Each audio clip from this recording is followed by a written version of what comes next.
bajunya pun sudah kan turunan keberapa sekarang? Iya. Udah lama lah Bu, 10 tahun sudah ada. Pokoknya induknya ini sebenarnya Perwiritan Kecamatan Waliandaran. lagi nih Ustaz. Iya. Tapi sekarang udah sesuai dengan pemekaran desa, wiridnya pun bermekar terus. Dan dibuat di desa-desa. Jadi tambah sedikit begitu deh Ustaz. Iya. Ada sebuah untayan daripada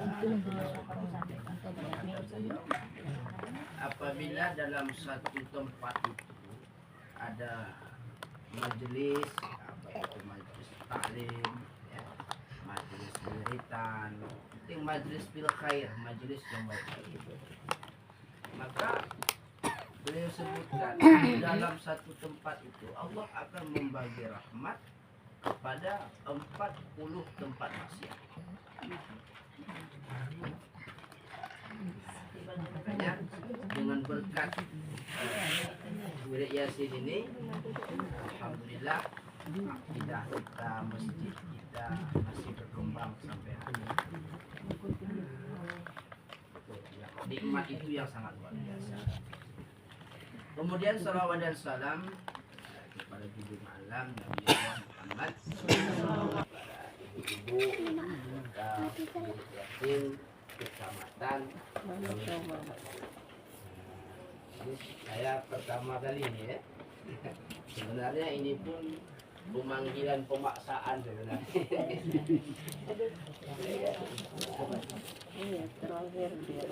Ya, alhamdulillah kita awali dengan bismillah. Semoga acara kita ini bisa berakhir dengan sesuai dengan keinginan ibu-ibu sekalian. Karena saya pikir kapan dulu ada dulu ya, ada dulu ya. Jadi saya nggak mampu saya. Hanya ini ibu-ibu wirid Yasin kecamatan. Ya biasa ya anak-anak ngaji, ngajar anak-anak itu di rumah ada ngajar anak-anak. Itu cuma jadi ngajar ibu-ibu paling-paling alif bata itu juga ada.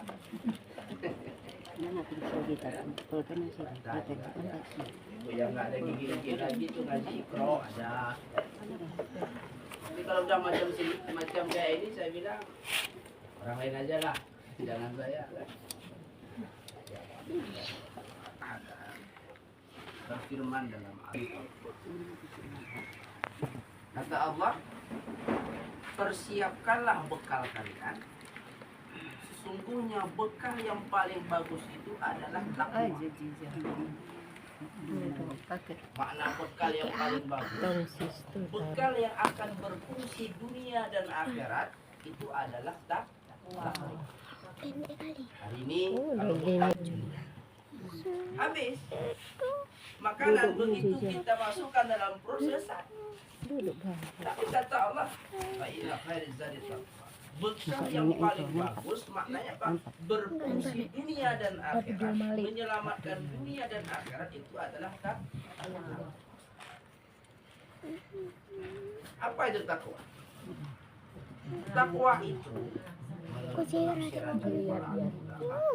imtisalul awamirika wajtinabu nawahi sirran wa alaniya. Melakukan perintah Allah dan menjauhi larangan Allah, baik secara terang-terangan, secara sembunyi.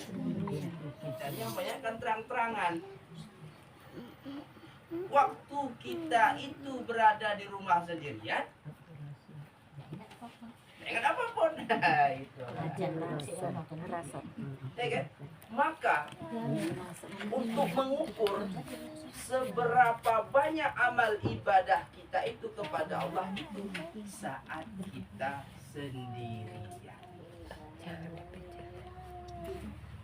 Tidak mengumpat teman, tidak menjelekkan kawan. Tapi kalau bersama-sama, karena kita ingin mungkin dipuji orang, Al-Quran khatam kita baca, keras-keras dari suara. Kalau nggak dikasih mic nggak mau ngaji, mesti pakai mic baru ngaji. Ya, anak-anak bulan Ramadan. Bang matikan mic. Itu nggak ada orang ngaji di masjid. Tadarus. Coba matikan mic. Mau dia ngaji? Nggak ada orang ngaji ke masjid. Padahal ibadah itu bukan untuk dipertontonkan kepada orang lain, tetapi ibadah itu adalah antara kita dengan Allah. Jadi untuk mengukur seberapa banyak ketakwaan kita kepada Allah, ukurlah di saat kita sendiri.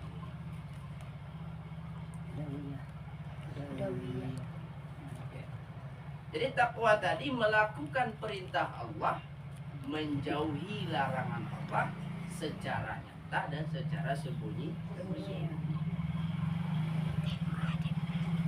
Karena perintah Allah ini bermacam-macam, larangan Allah ini juga bermacam-macam, maka untuk bisa tercapai betul-betul kita melakukan perintah Allah, betul-betul kita meninggalkan larangan Allah, maka caranya harus dengan belajar.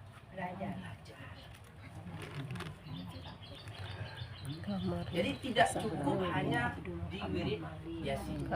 Wirid Yasin ini sebagai pendorong kita. Bagus sekali ada wirid Yasin. Ini yang susah wirid Yasin bapak-bapak. Di mana-mana ibu-ibu yang ada. Majelis wirid Yasin Kabupaten. Siapa itu Ustazah? Adik Abuya, Abu Fahri. Cuk, siapa? Suzaimah. Masih ingat kira-kira ibu-ibu? Huzaimah Usni. Dia itu dulu di tingkat kabupaten. Yang ada ibu-ibu juga. Bapak-bapak yang tenggelam. Nah, maka agar kita itu bisa mencapai tingkat ketakwaan yang lebih bagus, maka caranya adalah dengan cara belajar. Misal sembahyang, puasa, zakat, haji, kan?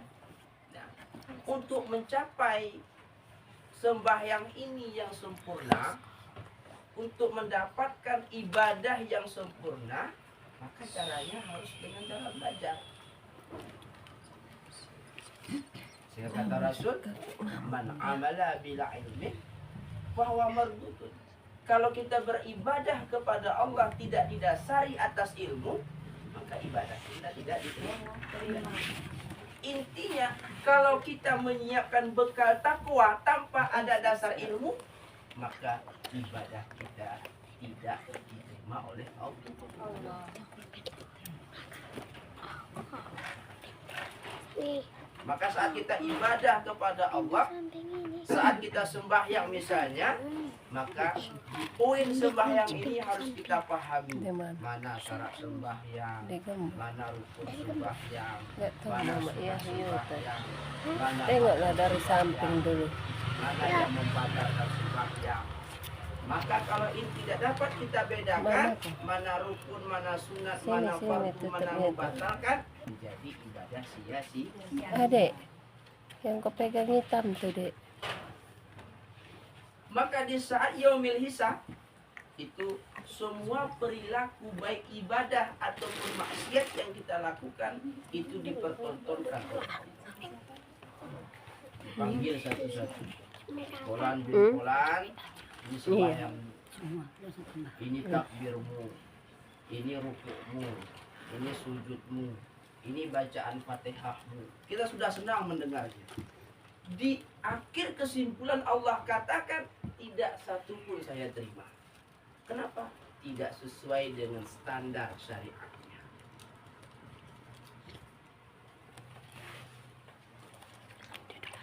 Kita sudah senang dipanggil oleh Allah. Kita sudah berharap dengan pemanggilan ini kita bisa cepat-cepat masuk surga. Nyata-nyatanya saat diperiksa, sama kayak kita mobil diperiksa polisi, sampai pentil ban, apa namanya, dia tutup angin ban mobil tuh. Kaca spion udah beres, STNK udah beres, SIM udah beres, semua udah beres. Ternyata penutup anginnya tidak ada. kena juga.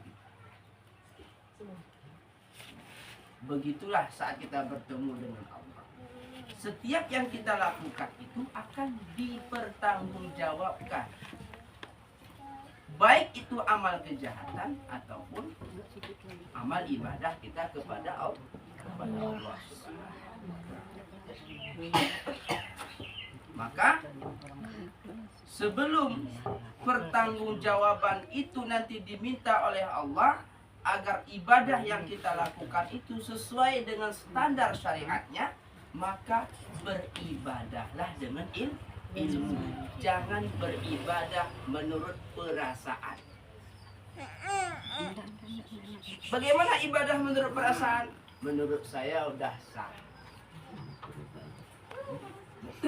Jadi bukan menurut kita ibadah itu sudah sah, tapi menurut standar ilmu syari.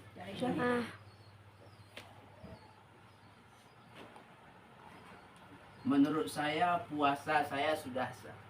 Bukan kita yang menimbang dan memutuskan puasa itu sudah sah, tetapi apakah sudah sesuai dengan standar syariat.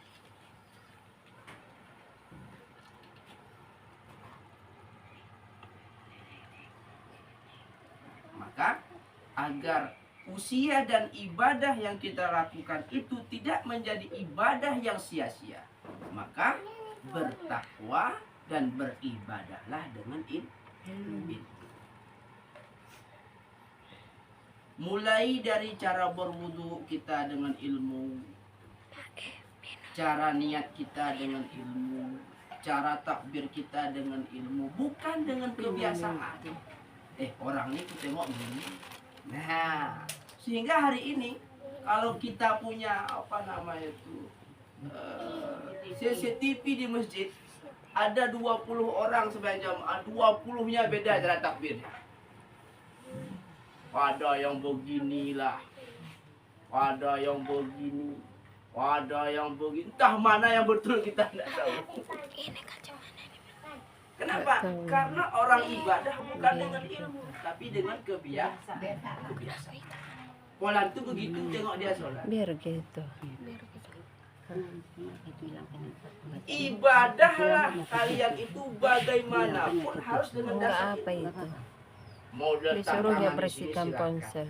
Tapi ada nggak Kalau dasar? kita pijat nanti salah. Mau letak tangan di sini silakan. Biar gitu. Paham enggak kan? Mau letak tangan di sini silakan. Paham enggak kita? Siapa kita ikuti? Maka Rasul katakan, "Shallu ra'aituni usalli." Sembahyanglah kalian itu kayak saya sembahyang. Kira-kira ibu-ibu pernah nggak nengok Nabi sembahyang? Enggak kan? Kita nggak pernah Nabi itu nengok sholat. Jadi yang menengok Nabi itu sembahyang siapa? Para sahabat Nabi. Yang nengok sahabat Nabi sembahyang siapa? Para tabi'in. Nah, yang nengok tabi'in sembahyang siapa? Tabi'in.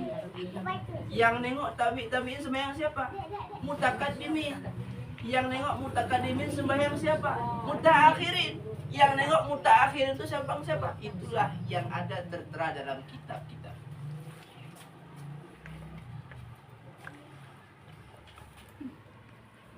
Maka sungguh aneh dan sangat kita sesalkan sekali kalau kita ibadah itu baik menggerakkan tangan,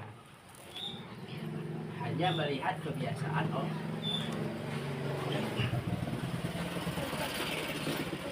Kan?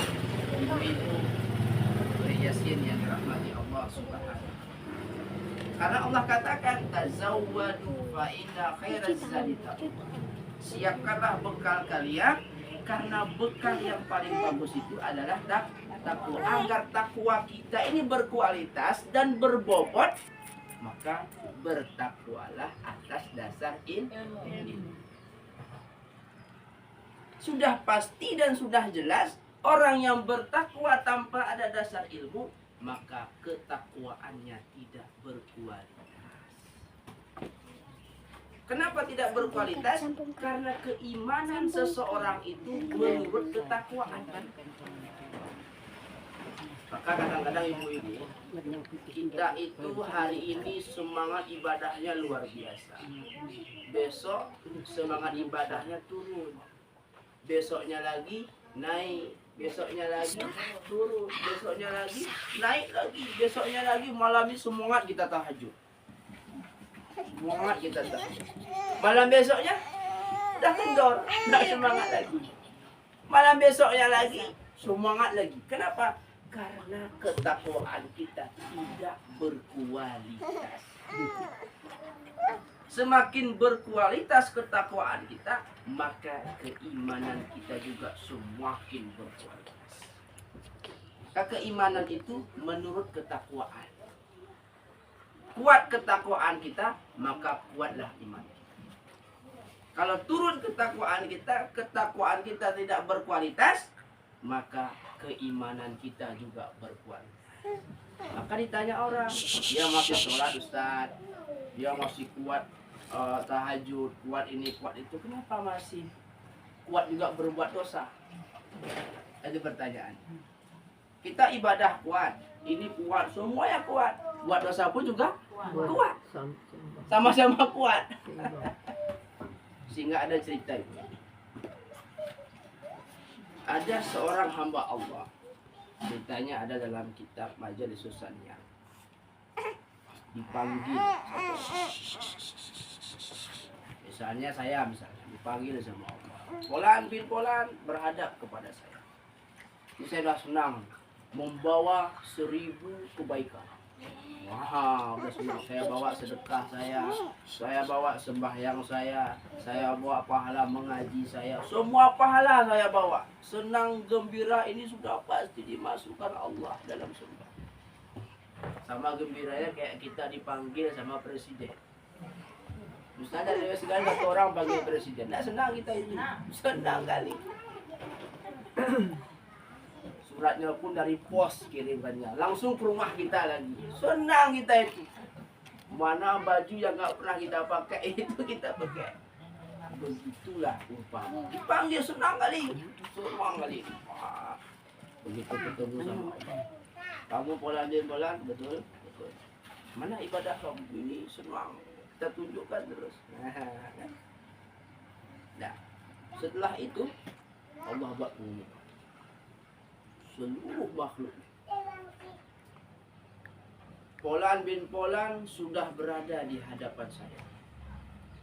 Siapa di antara kalian ini yang pernah dia sakiti, yang pernah dia berutang tapi belum bayar, yang pernah dia upati, pokoknya yang pernah dia zalimi, maka sekarang juga kalian ambil pahalanya ini sekarang. Berebutan berbondong-bondong, berbondong-bondong, berame-rame. Akhir cerita tidak segini pun tinggal pahala. Wah, habis. Menangis lagi. Ya Allah, ya Allah, apa amalan yang hendak aku bawa kepada Engkau sehingga Engkau mudah masukkan aku ke dalam surga. Menangis kita. Kenapa? Begitu banyaknya kebaikan yang sudah kita kumpulkan, ternyata semuanya untuk orang lain. Maka ada bahasa, kalau kita suka mengunjing orang, sama dengan kita sedang menabung isi neraka.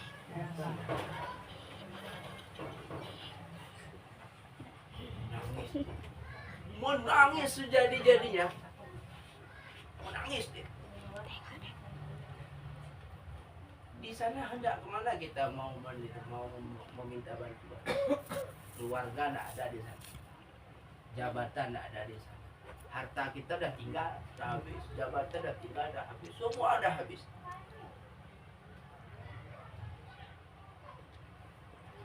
Maka tadi apa? Ibadahlah dengan ilmu. Kalau kita beribadah tidak dengan ilmu, itulah akhir cerita. Karena kalau kita beribadah dengan ilmu, maka kualitas ketakwaan kita naik, sekaligus keimanan kita juga akan. Kalau keimanan kita sudah naik, maka kita alergi dengan mengumpat. Kenapa orang suka mengunjing? Kenapa orang suka memfitnah? Kenapa orang suka mencemooh dan sebagainya? Karena keimanannya tidak berkualitas.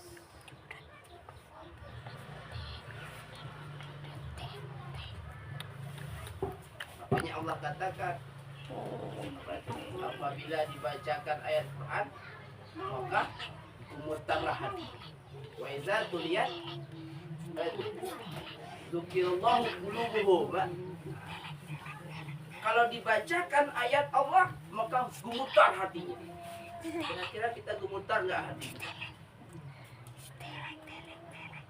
Kalau ditiup angin baru gemetar hati kita. Maka agar kualitas ketakwaan kita naik, maka bertakwalah dengan ini. Kalau kualitas ketakwaan kita sudah naik, maka kualitas keimanan kita pun akan naik. Ibu-ibu Iri Yasin yang dirahmati Allah Subhanahu wa ta'ala.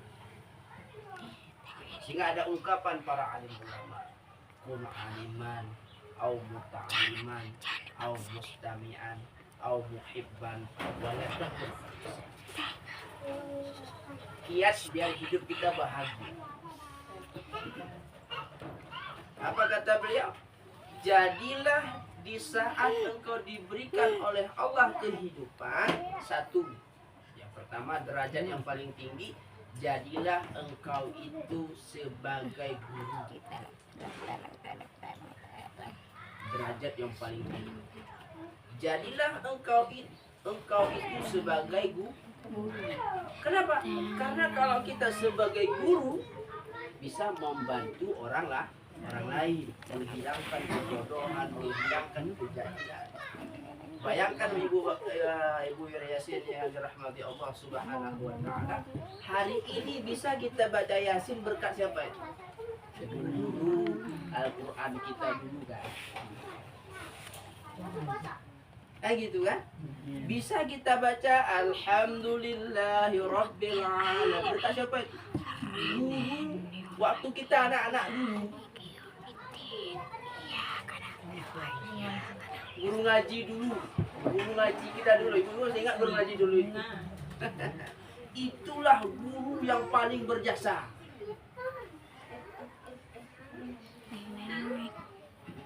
Kalau ndak ada guru kita itu dulu, sungguh hari ini kita nggak bisa baca Yasin. Maka guru itu derajat yang paling tinggi. Maka kita ndak boleh guru di kampung itu, guru kita dulu itu adalah aulia daripada aulia. Bayangkan ibu Iri Yasin dirahmati oleh Allah Subhanahu wa ta'ala, dengan berkat yang diajarkan alif bata kepada kita itu, kita bisa sholat kan, kita bisa baca Al-Quran. Berapa kali ibu-ibu Iri Yasin, segitulah pahalanya juga mengalir kepada guru. Bayangkan. Satu huruf yang kita baca, Yasin, berapa huruf? Dua. Yasin, dua huruf. Ya sama sin, dua huruf. Satu huruf itu 10, kali 2, 20. Sama kita 20, sama guru pun dapat 20. Bayangkan murid kita itu 10. Berapa dapat kita itu? 10 kali 10. Satu orang 20, 20 kali 10. 200 dapat sama kita. Makanya jangan pernah menjadi rasa malu menjadi guru alif batasa. Itu orang yang paling berjasa di dunia ini. Orang yang paling berjasa yang mengajarkan apa dulu? Kalau di sekolah A B C D E F G.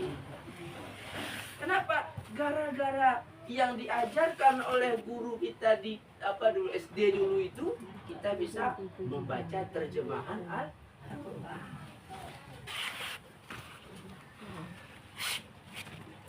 Luar biasa jasaku.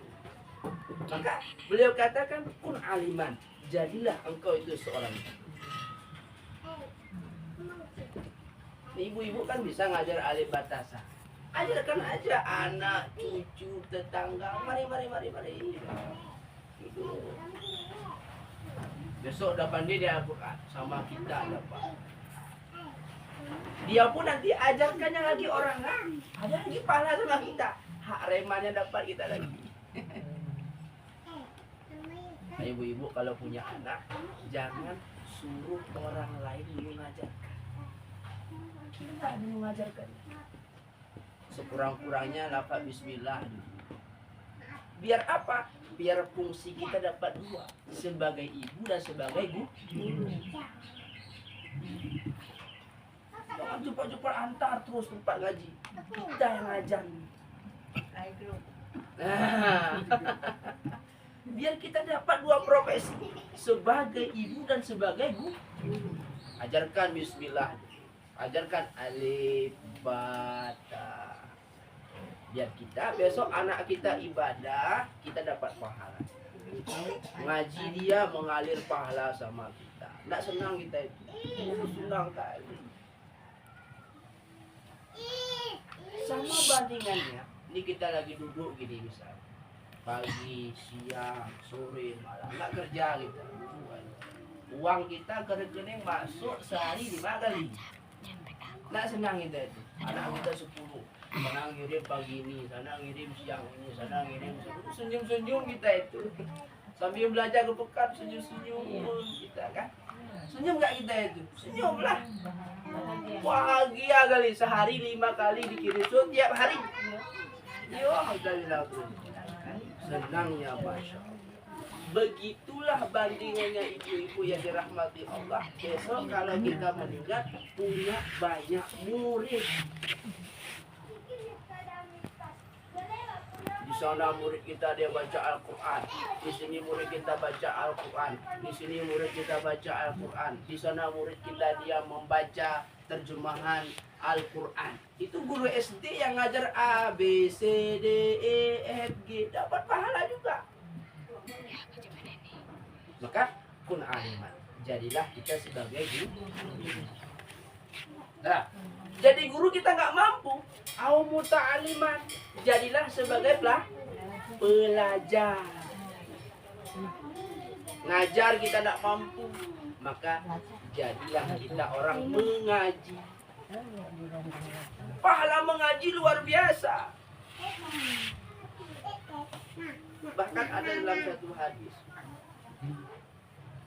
Terhadap orang yang mengaji itu, seluruh yang ada di langit dan yang di bumi, bahkan di lautan, dia akan meminta ampun kepada Allah kok untuk satu orang. Berapa banyak ikan di lautan? Nggak bisa kita kira. Berapa banyak makhluk Allah di bumi? Kayu, hewan, macam-macam.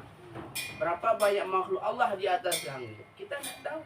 Sebanyak itulah akan meminta ampun kepada Allah untuk kita sendiri. Oh, kita tak mampu belajar, itu dah sakit, tidak bisa jalan. Mustami'an. Jadilah kita sebagai pendengar kayak gini, pendengar. Oh, pendengar pun kita tak mampu. Udah sakit berat. Mukibah. Jadilah kita itu sebagai pencinta para yang belajar dan yang mengajar.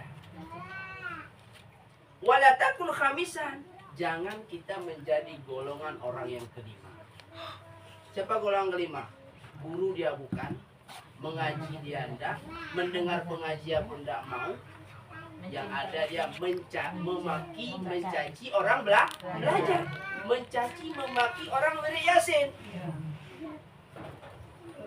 Fala takun khamisan fatahlik. Golongan orang yang kelima ini, dia itu orang yang gagal dunia, gagal di akhirat. Nih, kita yang buat wirid Yasin pasti ada orang benci. Kita mengaji, ada-ada aja orang yang gak suka sama kita. Kita yang buat pengajian, ada aja orang yang nggak suka. Maka itu golongan kelima. Golongan yang kelima ini patuh akan dibinasakan oleh Allah Subhanahu wa Ta'ala. Kalau dia mencari rezeki, rezekinya nggak akan mulus. Kalau dia berusaha, usahanya nggak akan mulus. Kalau dia berkeluarga, keluarganya nggak akan romantis, harmonis, sakinah, mawaddah, warahmah. Maka golongan yang kelima ini golongan yang paling berbahaya. Maka pilih di antara salah satu yang empat. Mau jadi guru, silahkan. Mau jadi pelajar, silahkan. Oh, mau jadi pendengar, silahkan. Mau jadi pencinta, silahkan. Menurut asal jangan yang kelima. Pilih menurut kemampuan masing-masing. Bedanya pendengar dengan belajar. Kalau pendengar, kalau belajar bagaimana? Mendalami. Ada teks. Pakai kita. Kayak di sekolah kan ada pakai buku panduan. Itu namanya belajar. Kalau mendengar kayak gini, ini mendengar. Ibu-ibu ya Yasin ini rahmati Allah Subhanahu wa Ta'ala. Maka tadi di awal tadi, agar ketakwaan kita berkualitas, maka bertakwalah dengan ilmu. Sehingga kalau ketakwaan kita sudah berkualitas, iman kita pun akan berkualitas. Kalau iman kita sudah berkualitas, kita akan alergi dengan maksiat. Kita akan alergi dengan mengupat. Semakin hobi kita mengupat, bahkan ada bahasa orang, ayo ngerumpi yuk, ya. Ada nggak gitu-gitu bahasanya? Kalau ada bahasa ayo ngerumpi, itu coba cek lagi itu. Kita cek lagi. Ngerumpi itu dong dosa. Kan masa kita aja berbuat dosa? Dibuat teh lagi, ya mau ngerumpi buat teh, buat air, di teras duduk lagi. Ini kita tengok anu siapa lewat. Nah, itu pun tengok asyik kawin aja kerjanya. Selesai satu. Selesai satu kan? Lewat nomor 2. Besar kali pun tengok mas. Dari mana juga kan curinya. Lewat ibu nabe. Nunggu orang. Mungkin kita buka sesi pertanyaan. Boleh. Mengingat waktu Ustaz ya. Mohon maaf. Kita langsung aja. Yang mau bertanya silakan ibu-ibu. Motor bertanya, mana lebih baik belajar waktu kecil atau udah tua gitu ya? Boleh juga. Kalau bisa kita jawab, kita ada guru juga kita.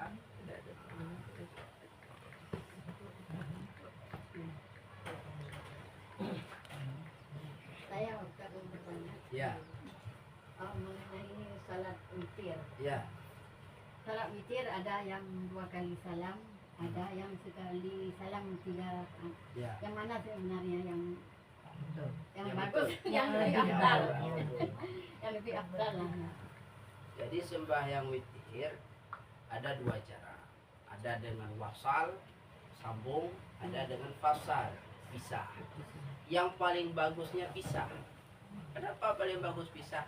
Karena di pisah ini kita bertambah takbir. Kan tambah takbirnya kan? Ya kan? Bertambah takbirnya ini, disinilah kita menambah amal ibadah. Maka bagusan 2 kali. dipisah. Jadi Bagusan di niatnya Ustaz, niat kita yang pertama yang 2 rakaat itu niat. Ini ada saya mendengar dari kajian Buya Yahya, kalau yang mana yang 2 rakaat, ini niatnya berarti genap. Rakaatain. Ya rakaatain ini kan 2 rakaat. Kalau yang pertama itu niatnya kan ganjil rakaat. Sengaja aku kalau yang 2 rakaat, sengaja aku sembahyang witir 2 rakaat. Kalau yang terakhir sengaja aku sembahyang witir 1 rakaat. Sementara witir Ustaz ganjil ini 2 rakaat. Juga namanya witir kan kita sembahyang apa tadi? Namanya sembahyang apa? Ganjil. Sembahyang witir. Berarti kita niatnya witir. Jadi gini dia. Niat sembahyang itu ada 3 derajat. Yang pertama, kalau sembahyang itu wajib, maka 3 derajat. Kasat, ta'arud, tahyid. Kan? Kalau kita buat contohnya, misal kita sholat asar tadi, sengaja aku fardu asar. Jadi yang 3 ini wajib kita niatkan. Ini kalau sembahyang fardu. Kalau dia itu sembahyang sunat yang berwaktu, contoh witir, atau tarawih, atau qabliyah, atau ba'diyah, maka derajat niatnya 2, kasat dengan tahyid. Kalau witir, mana kasatnya? Sengaja. Mana tahyidnya? Witir. Karena kita sembahyang witir. Kenapa kita cuma 2? Untuk melengkapi witir namanya. Itu sebagai pelengkap. Tetap namanya sembahyang witir. Kan nggak ada sembahyang genap? Ganjil. Ya. Ada nggak nama sembahyang genap? Tidak ada kan? Yang ada namanya sembahyang witir. Namanya sembahyang witir. Berarti kita niat witir. Walaupun kita kerjakan 2 rakaat, itu bukan sembahyang genap. Kita untuk melengkapi sembahyang witir. Witir juga namanya. Nah, itu sembahyang witir. Kurang lebih itu yang kami. Boleh juga mungkin ada yang lain.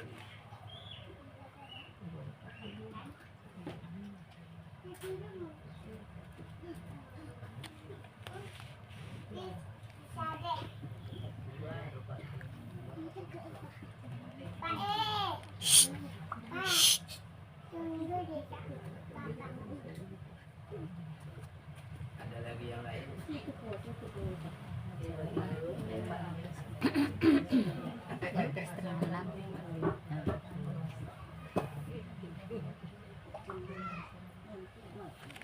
Siapa lagi ingin bertanya ibu-ibu? Nanti pulang kita dari sini baru bertanya. Adit lah nanya. Dibilangin Mbak Adit pulang. Iya. Adit lah. Adit lah mesti maju.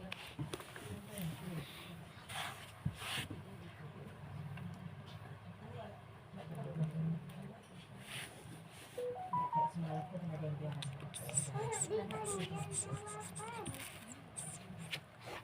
Sudah bertanya. Tapi sebenarnya bertanya-tanya. Sebenarnya kita bertanya-tanya. Tapi mengeluarkan pertanyaan susah. Kalau ditanya nggak tahu jawabnya. Dan yang susah itu menjawab. Lebih enak bertanya daripada menjawab.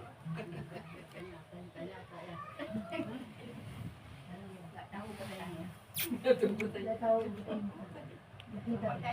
Ya. Saya memang sudah tua, umur sudah 80. Jadi sering saya lupa. Mana lebih terus kita ikutkan terus para rakaat itu tak lebih kurang teman kalau sudah ada lupanya. Sekarang nanti apa sudah 2 rakaat apa belum gitulah kadang tanya-tanya ada di dalam hati. Ragu betul ya. Ragu ya. Iya. Misalnya kita sembahyang zuhur. Udah di 3, 2 apa 3? Nah, kan? Kemudian di keempat misalnya, 4 atau 3? Nah, kalau ragu maka ambil yang sedikit. Itu lebih pasti. Ya kan? Kalau 3 udah pasti, kalau 4 belum tentu. Berarti ambil yang 3. Nah, kalau udah nih, udah kita ini asar tadi misalnya. 4 apa 3? Nanti maghrib pun 3 apa 2? Isya pun 4 apa 3 lagi? Subuh pun 1 atau 2? Nah, setiap hari kita begitu. Nah, berarti itu yuwas wisu fi suduri nasi minal jinnati wan nas. Jadi hati kita itu sengaja dibolak-balikan oleh syaitan. Maka bagaimana solusinya kalau bunuh dia? Cara bunuhnya bagaimana? Ambil terus yang 4. Dan tiap hari jadi. Sehari 5 kali darah buta. Itu setan. Bunuh dia dengan ambil keyakinan kita. Oh, kumbuh lagi nanti besok mulai lagi dia. Berarti itu penyakitnya ada sama kita. Satu, penyakit gara-gara kita tuh sering was-was. Kan was namanya. Salah satu penyakit kita itu sering was-was itu berdiri kencing.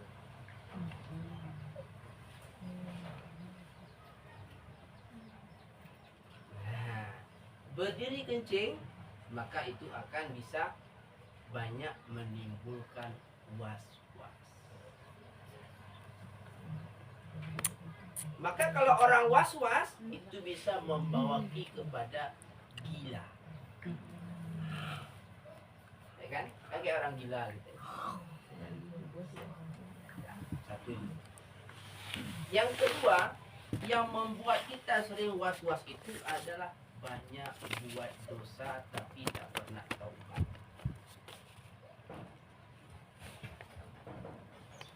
Semakin dosa kita tuh berkumpul dalam hati kita, maka hati kita semakin gelap. Semakin gelap hati kita itu, maka semakin mudahlah syaitan itu membolak-balikkan hati. Dibolak-balik hati kita. Maka setiap hari ragu terus. Wah, ini 4-3. Halal apa haram ini? Ada yang lagi yang anehnya. Dia masuk ke masjid. Kayak gini, naik ingatnya gini. Takut kena najis. Emangnya kalau gini nggak kena najis? Kena juga. Karena was. Nanti kena najis. Karena kayak gini kena kan nih? Injaknya nggak kena juga maksudnya. Nggak kena semua, kena sedikit. Sedikit kan sama aja. Makanya tadi apa? Beribadahlah dengan itu. Biar nggak was-was.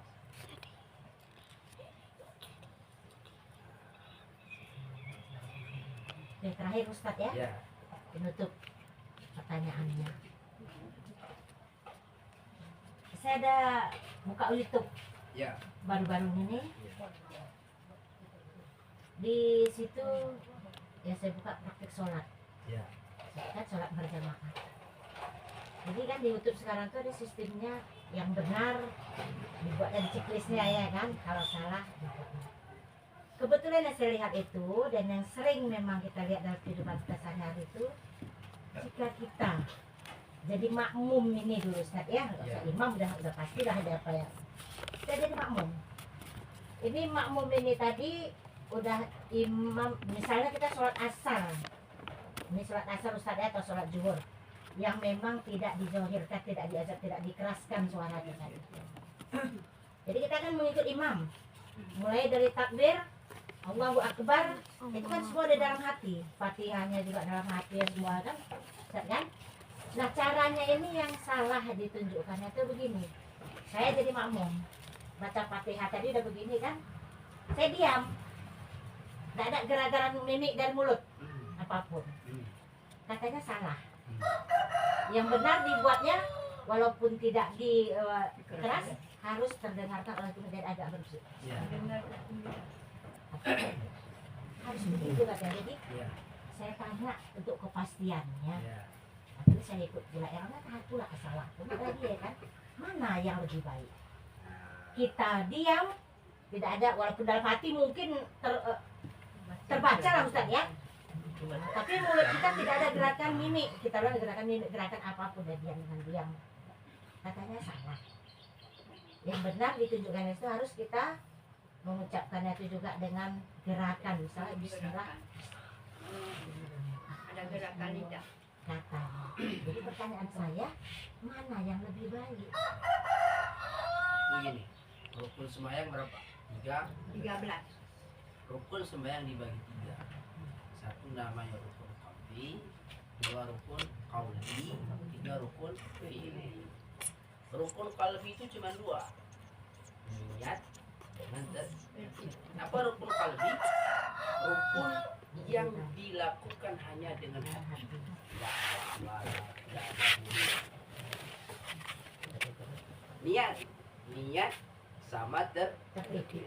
niat kan nggak ada suara, Iya. kan?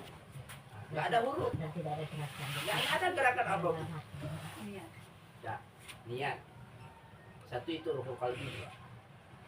Kemudian yang kedua rukun kauli. Rukun kauli itu rukun yang dilakukan dengan lisan, dengan lidah, dengan bacaan. Satu, takbiratul ihram. Membaca Allahu Akbar. Itu harus dengan lisan, harus dengan suara. Paling kurang terdengar sama telinga sendiri. Kalau nggak bersuara hanya keluar mulut, nggak sah juga. Harus ada suaranya. Lisan, bukan mulut ya, lisan. Beda mulut dengan lisan. Kalau mulut boleh bergerak pun walaupun tidak ada bersuara. Jadi kauli itu maknanya bersuara, berhuruf ya. Takbiratul ihram harus ada suara. Yang kedua membaca Fatihah. Membaca Fatihah itu mesti ada suara. Paling kurang terdengar sama telinga sendiri. Nah, pertanyaannya tadi, mana lebih baik bersuara atau tidak? Bukan, berarti ini bukan lagi baik. Kalau tidak bersuara, maka tidak sah sholat. Harus ada lisan kita itu harus ada suara, paling kurang terdengar sama telinga sendiri.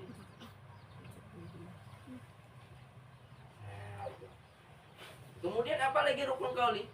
Rukun kauli yang selanjutnya adalah membaca tahiyat, membaca syahadat, membaca selawat, membaca salam.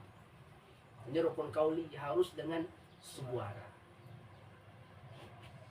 Nah, jadi ini udah perbandingan mazhab. Namanya dalam mazhab kita Syafi'i, maka Fatihah walaupun kita sebagai makmum wajib membacanya.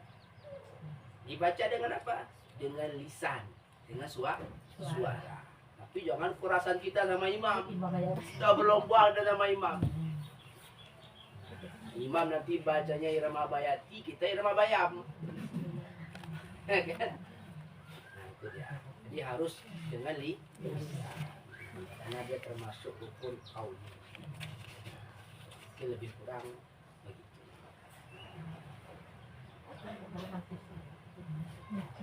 Ustaz, kita tutup dengan doa Ustaz ya. Ustaz yang mimpin doanya apa sih? Kita kan sering sholat ya kan, Allahu Akbar dah. Karena semua udah beriman kok.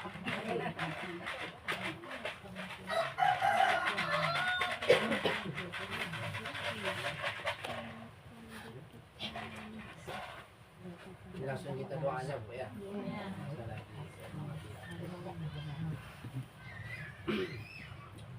أعوذ بالله من الشيطان الرجيم بسم الله الرحمن الرحيم الحمد لله رب العالمين حمدا يوافي نعمه ويكافئ مزيدا اللهم صل وسلم على سيدنا محمد وعلى آله وصحبه وبارك وسلم اللهم اغفر لنا ذنوبنا ولوالدينا وارحمهما كما ربيانا صغيرا ولجدنا ولجداتنا ولمشايخنا ولأهلنا ولقرباتنا ولجيراننا ولجميع المسلمين والمسلمات يا رب العالمين اللهم اجعل مثل ثواب ذلك مع مزيد برك وإحسانك جريا بالقبول خصوصا على هدي إلى وحيد شهر شهر الدراسة بسم وسياح عبد الملك بن عبد الله Daniyah binti Abdullah وأصولهم وفروعهم ومن استمع إليهم يا رب العالمين. اللهم اغفر لهم وارحمهم وعافهم واعف عنهم. اللهم اجعل قبورهم روضة من رياض الجنة. اللهم أجرنا وإياهم من النار. اللهم أجرنا وإياهم من النار. اللهم أجرنا وإياهم من النار يا رب العالمين. اللهم اجعل هذا جمعنا جمعا مرحوما. اللهم اجعل هذا جمعا مرحوما يا رب العالمين. يا حي يا قيوم. اللهم يا قاضي الحاجات اقضي حاجاتنا ببركة نبينا محمد صلى الله عليه وسلم. اللهم صل وسلم على سيدنا محمد. ربنا ظلمنا أنفسنا وإن لم تغفر لنا وترحمنا لنكونن من الخاسرين. ربنا آتنا في الدنيا حسنة وفي الآخرة حسنة وقنا عذاب النار. وصلى الله على سيدنا محمد وعلى آله وصحبه وسلم تسليما كثيرا والحمد لله رب العالمين. الفاتحة. ورحمة الله تعالى يا كريم. أعوذ بالله من الشيطان الرجيم.